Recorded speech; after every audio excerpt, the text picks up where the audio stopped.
Hi all, Ms. Julia here. In this month's video, I'm going to talk about mystery books for teens. In truth, the traditional detective story has never been my favorite genre, but recently I've been running into more and more really well done mysteries. Some of the stories in this video might seem unlikely for this list because they could also go in other genres like fantasy, but every good story needs a conflict to resolve, and in all these books, the mystery at their core propels the book into a completely absorbing story. Cemetery Boys by Aiden Thomas. In this contemporary urban fantasy, Yadriel is a trans boy trying to fit into his traditional Latinx family and their magical traditions. Yadriel comes from a long line of brujos and brujas. Traditionally, brujas, the women, are healers, while the men, brujos, help spirits move between life and death. But Yadriel has not been allowed to train as a brujo because he was assigned female at birth, and some of his family still see him as really just a girl. Yadriel decides to take matters into his own hands and recruits his favorite cousin Milissa to help him. After they secretly perform the traditional ritual to call forth Yadriel's brujo abilities, two disasters happen. First, they feel another family member die, which is a unique brujo and bruja ability. Also, Yadriel discovers that during his ritual, he accidentally awoke the spirit of a ghost.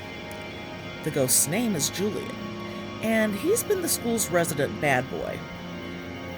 Julian is very insistent that he needs to handle a few things before he's willing to pass on into the afterlife.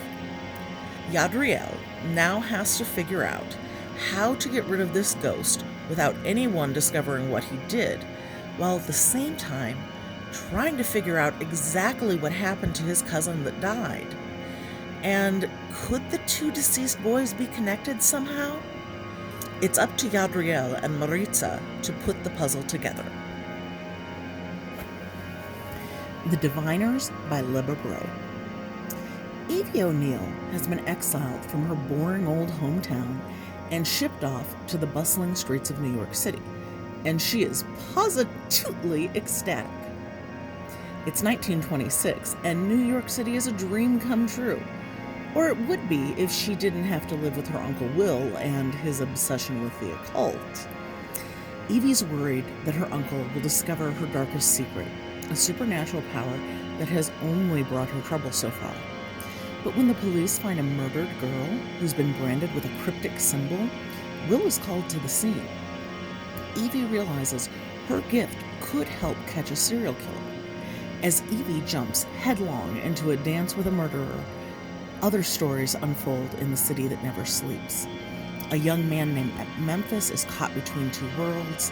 A chorus girl named Theta is running from her past. A student named Jericho is hiding a shocking secret. And unknown to all, something dark and evil has awakened. A Good Girl's Guide to Murder by Holly Jackson. The case is closed. 5 years ago, schoolgirl Andy Bell was murdered by Sal Singh. The police know he did it. Everyone in town knows he did it. But having grown up in the same small town that was consumed by the murder, Pippa Fitz-Amobi isn't so sure.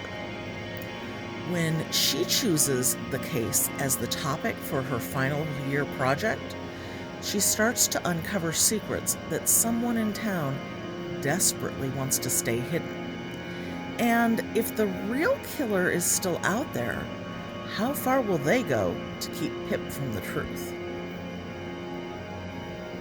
The Hazelwood by Melissa Albert. 17-year-old Alice and her mother have spent most of Alice's life on the road, always a step ahead of the uncanny bad luck biting at their heels. But when Alice's grandmother, the reclusive author of a cult classic book of pitch-dark fairy tales, dies alone on her estate, known as the Hazelwood, Alice learns how bad her luck can really get.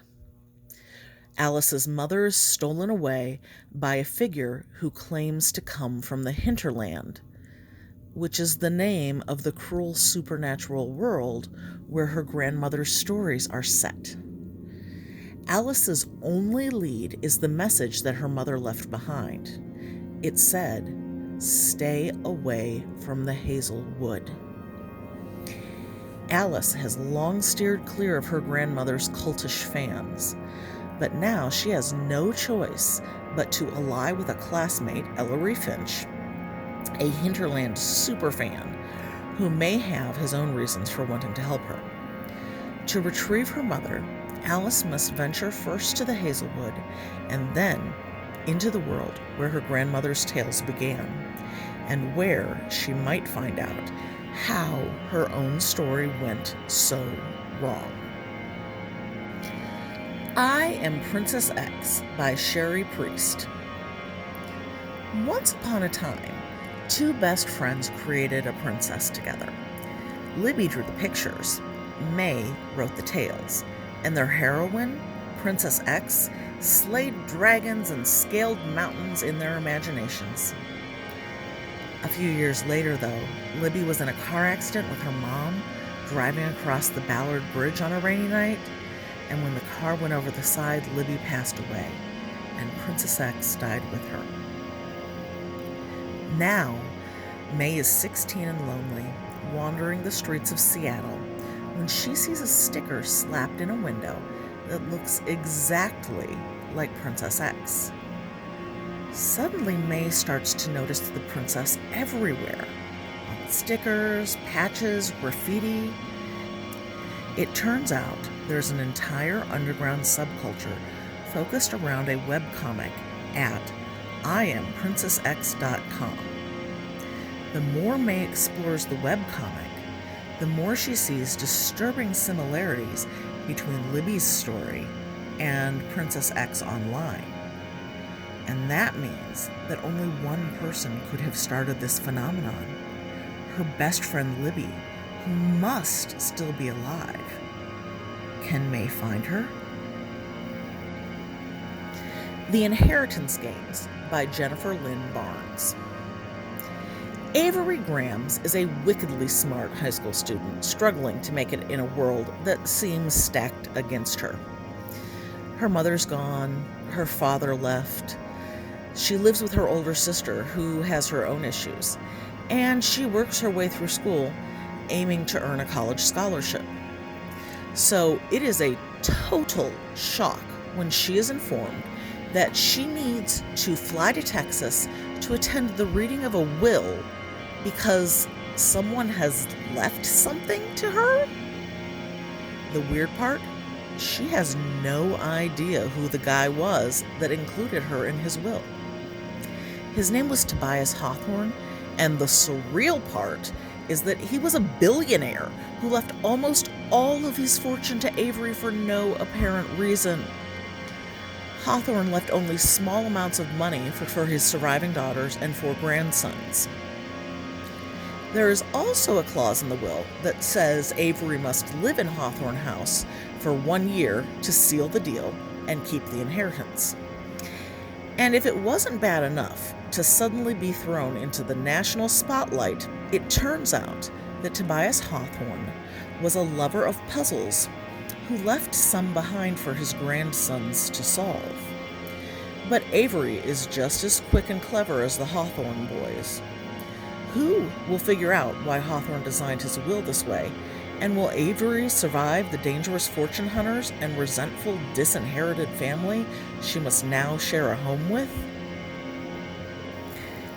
Now That Ive Found You by Kristina Forrest. Evie Jones is an aspiring actress who happens to also be the granddaughter of another extremely famous actress. Evie's career seems to really be going places. That is, until a friend leaks Evie's video of underage drinking and less than diplomatic remarks about her director. Evie gets fired, and it looks like she might never act again. However, an unusual opportunity comes her way some months later, but it means Evie has to fly from Los Angeles to New York City to visit her grandmother, who she calls Gigi, and she has to make a very awkward request. Evie and Gigi end up arguing, and Gigi up and leaves home. Evie is left to search desperately for her grandmother in an unfamiliar city. She needs help, and all she's got is a mysterious boy musician who claims to have befriended Gigi. So who is this boy that's helping her really? And why is he hanging out with Gigi? For that matter, where is Gigi? It turns out that finding Gigi might really mean that Evie has to find her true self first. So who is this boy that's helping her, and why? For that matter, where is Gigi? It turns out that finding Gigi might really mean that Evie has to find her true self first. Slay by Britteny Morris. Kiera Johnston is a 17-year-old honors student and one of the few black kids at Jefferson Academy. What no one knows is that she is also the co-founder of an amazing online virtual reality game called Slay. Slay was designed as a place for all people descended from Africa to come together to celebrate the awesomeness of worldwide black culture and history through gameplay. The game has been hugely successful and has spread just about everywhere, even though you need a secret code from another player to join the game. Then, a teen in Kansas City is murdered over a dispute related to Slay, and the game is drawing mainstream media attention. It is being portrayed as violent, exclusionist, and even racist. The pressure on Kiera is growing. Her white friends trash talk the game in front of her. Even her black boyfriend tells her she shouldn't play the game because he believes it ultimately disadvantages black people. There is also talk of legal action being taken against the people running the game, if only anyone knew who they actually were. But the last straw for Kiera is when a malicious player turns up in the game trying to ruin things for everyone. Now Kiera must use all her resources, both real and virtual, to track down this malicious individual. Solving the mystery will take all Kiera's intelligence and may even risk the existence of Slay itself. Truly Devious by Maureen Johnston. Ellingham Academy is a famous private school in Vermont for the brightest thinkers, inventors, and artists. It was founded by Albert Ellingham, an early 20th century tycoon who wanted to make a wonderful place full of riddles, a place, he said, where learning is a game. Shortly after the school opened, Ellingham's wife and daughter were kidnapped. The only real clue was a mocking riddle listing methods of murder, signed with the frightening pseudonym, Truly Devious. It became one of the great unsolved crimes of American history. Now, true crime aficionado Stevie Bell is set to begin her first year at Ellingham Academy, and she has an ambitious plan to solve this cold case. First, she has to adapt to her demanding new school life and her housemates, the inventor, the novelist, the actor, the artist, and the jokester. But something strange is happening. Truly Devious makes a surprise return, and death visits Ellingham Academy once more. The past has crawled out of its grave, and someone has gotten away with murder. The two interwoven mysteries of this first book in the Truly Devious series dovetail brilliantly, and Stevie Bell will continue her relentless quest for the murderers in books 2 and 3. Thanks for joining me for another book talk video for teens. You'll find the books in this video listed in the description below. Also in the description is a link to our Good Books for Kids and Teens website, where you can find more great reads for all ages.